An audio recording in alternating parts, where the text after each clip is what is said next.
নমস্কার বন্ধুরা, বৌদির হোম কিচেনে আবারও আপনাদেরকে স্বাগত জানাই। আলু পনিরের এই নিরামিষ ডালনাটা আজকে আপনাদের সাথে শেয়ার করব।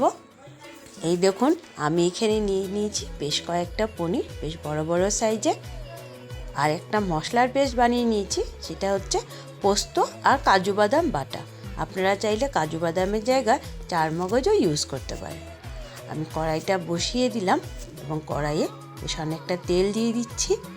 যেহেতু কাল শিবরাত্রি, সবাই নিরামিষ খাবে বা ঠাকুরের কাছেও ভোগ লাগাবে, তো আপনারা এই রেসিপিটা অবশ্যই বানিয়ে নিতে পারেন। পুরো ভিডিওটা দেখার অনুরোধ রইল। এবার তেলটা গরম হয়ে গেলে কেটে রাখা আলুগুলোকে আমি একটু ভেজে নেব। আমি ডুমডুম করে এখানে দুটো আলু কেটে নিয়েছি।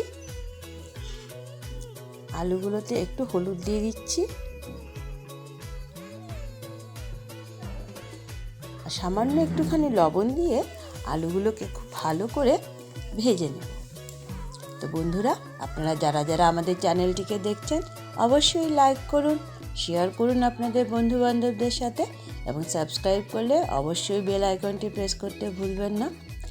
আলুগুলোকে একটু ঢাকা দিয়ে দিয়ে ভাজছি, সেই জন্যই, যাতে আলুগুলো ভাজাও হয় সুন্দর এবং নরমও হয়ে যায়, তার জন্যে। তো দেখুন, আলুগুলো কিন্তু আমার আস্তে আস্তে ভাজা হয়ে আসতেছে এবং ঢাকা দেওয়ার ফলে আলুগুলো নরমও হয়ে যাবে তাড়াতাড়ি।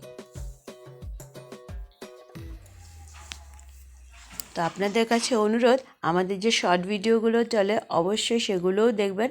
সেখানেও আপনারা অনেক নিত্য নতুন রেসিপি দেখতে পাবেন, আমরা যেগুলো শর্ট ভিডিওতে ছেড়ে থাকি। এইভাবে আস্তে আস্তে আলুগুলোকে একটু হালকা লাল করে ভেজে নিয়ে তুলে নেব। বেশি লাল করে ভাজবো না, হালকাভাবে। এবার আলুগুলোকে আমি তুলে নিচ্ছি।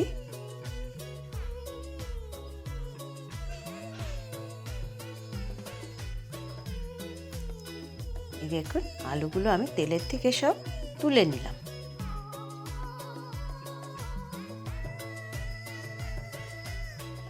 এবার একই তেলে আমি রেসিপিটা বানাবো। তো প্রথমে আমি এর মধ্যে দিয়ে দিব গোটা গরম মশলা, যার মধ্যে আছে এলাচ, লবঙ্গ, দারচিনি।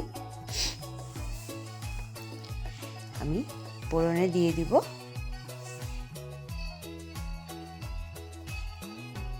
গোটা গরম মশলাটা, দিলে বেশ ভালো একটা সেন্ট হয়। এবার এর মধ্যে দিচ্ছি এক টুকরো তেজপাতা আর দিয়ে দিচ্ছি সাদা জিরে ফোড়ন।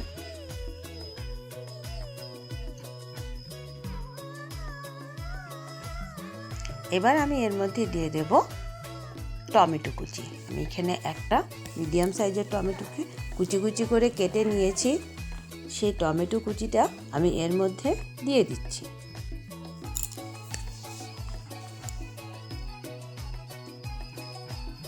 ভালো করে টমেটোটাকে ভেজে নিব, যাতে টমেটোটা পুরো গলে যায়।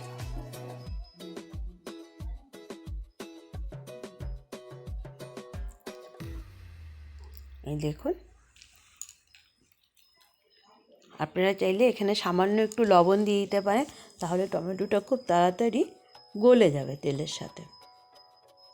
এবার আমি এর মধ্যে গুঁড়ো মশলাগুলো দিয়ে দেব। গুঁড়ো মশলা তেমন কিছুই নয়, হলুদ গুঁড়ো দিয়ে দিলাম পরিমাণ মতো, আর দিয়ে দিব পরিমাণ মতো লঙ্কার গুঁড়ো। পনিরের রেসিপিতে বেশি ঝাল ভালো লাগে না, তো লঙ্কার গুঁড়োটা একটু কমিয়ে দেওয়াই ভালো। এবার সব মশলাগুলোকে ভালো করে মিক্সড করে নিচ্ছি। দেখুন, টমেটোটা কিন্তু অলরেডি আমার সুন্দর গলে গিয়েছে। এবার পরিমাণ মতো এর মধ্যে লবণটা দিয়ে দিচ্ছি।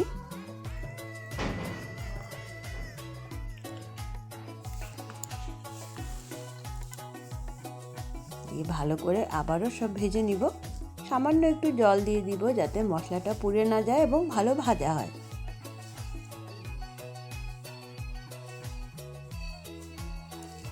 অবশ্যই আপনারা এই রেসিপিটা ট্রাই করবেন, নিরামিষ এই পনির আলুর দমটা। দেখুন, মশলাটার কি সুন্দর কালার হয়েছে।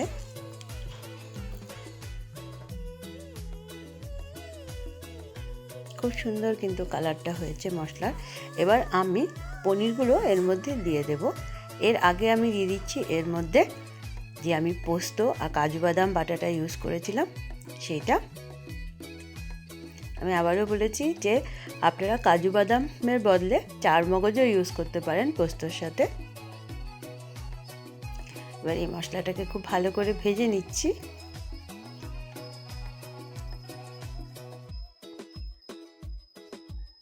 সামান্য একটুখানি চিনি দিয়ে দিলাম, যেহেতু নিরামিষ রেসিপি একটু চিনি না দিলে ভালো লাগবে না। এবার আমি এর মধ্যে পনিরগুলো দিয়ে দিচ্ছি। আমি কোটোর পনির ইউজ করেছি, তাই পনিরগুলো আলাদা করে ভাজিনি, মশলার সাথেই ভাজবো। আপনারা যদি নর্মাল পনির ইউজ করেন একটু ভেজে নিতে পারেন। কোটোর পনিরটা তেমন ভাজতে হয় না, এইভাবে মশলাটা যখন কষানি হয় তখন দিয়ে দিলেই সুন্দর ভাজা হয়ে যায় মশলার সাথে পনিরগুলো। এই দেখুন মশলার সাথে সুন্দর পনিরগুলো মিশে গিয়েছে।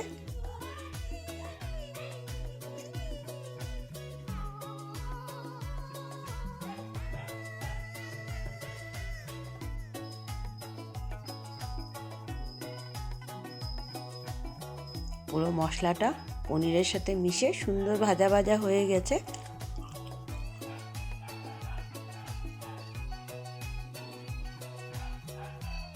একটু সময় নিয়ে ভেজে নিলেই দেখবেন পনিরের ভিতরে পুরো মশলার রসটা কিন্তু ঢুকে যাবে।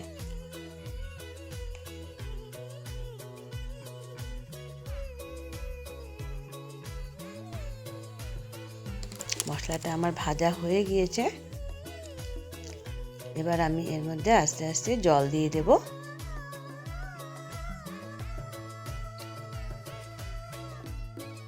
প্রথমে অল্প জল দিয়েছি, দিয়ে ভালো করে মিশিয়ে নিচ্ছি পনিরের সাথে।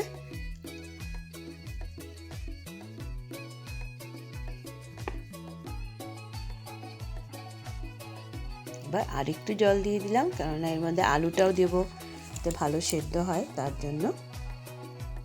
একটু ঢাকা দিয়ে দিচ্ছি, জাল উঠে গেলে আমি ওর মধ্যে আলুগুলোও দিয়ে দিব। দেখুন সুন্দর টকবক করে জালটা উঠে গিয়েছে।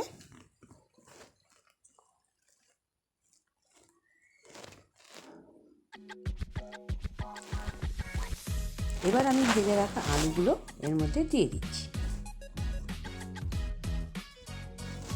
দিয়ে আবারও ভালো করে মিশিয়ে দিচ্ছি।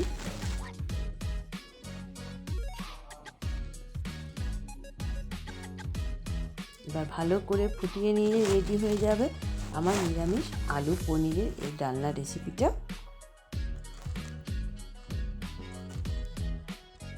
সামান্য একটুখানি আমি গরম মশলা জলে ভিজিয়ে রেখেছিলাম, সেটাও এর মধ্যে দিয়ে দিলাম।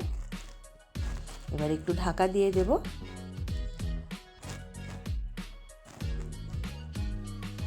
2-1 মিনিটের জন্য।